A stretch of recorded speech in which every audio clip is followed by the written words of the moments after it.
Salam dəyərli izləyicilər, hər vaxtınız xeyir olsun. Türkan qəsəbəsində olan fərdi yaşayış evinin artıq sonlandırma prosesləri gedir. Test üçün hazırlayırıq.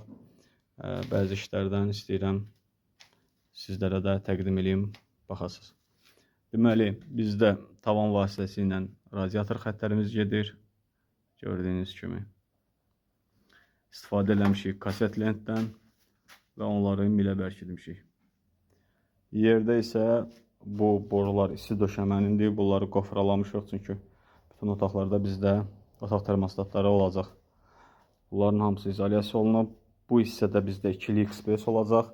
Gedişli gəlişli olduğu üçün bu hissəni ən sona saxlamışıq ki, inşallah vurub bu hissənin XPS-in izolyasiyasını sərib takerlə tikib istipolu çəkdik.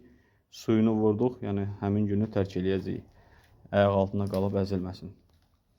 Bu zaldır, çəkib paylaşmışam sizlə.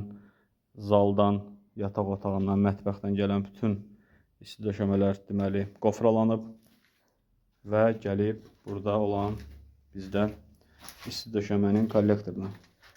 Bu bizdə isti döşəmənin kollektorudur. Deməli 2 dənə dəsmal qurdanımız olacaq. Dəsmal qurdanları radiatorun yox, məhz isti döşəmənin kollektoruna vermişik. Çünki bizdə bu iki qovşaq qazanxanada ayrılacaq. İnşallah qazanxanada ayrılanda da hərəsinin özünün dövrəyə nasosu olacaq. Dövrəyə nasosu aktuatorlar bağlanan zaman dövrəyə yer tapsın deyə dəsmal qurdanları bu hissəyə salırıq biz həmişə. Çünki aktuator bağlananda nasos dövrəyə etməyə yer tapmır. Qızıb yana bilər. Onun üçün də dəsmal qurdanları bura salmışıq. Bu bizdə isti döşəmənin kollektorudur. Alüminium listlərdən istifadə eləmişik. Bu isə bizdə radiatorun, deməli gördüyünüz kimi radiatorundur. Burada da rasxodomerli kollektordan istifadə eləmişik.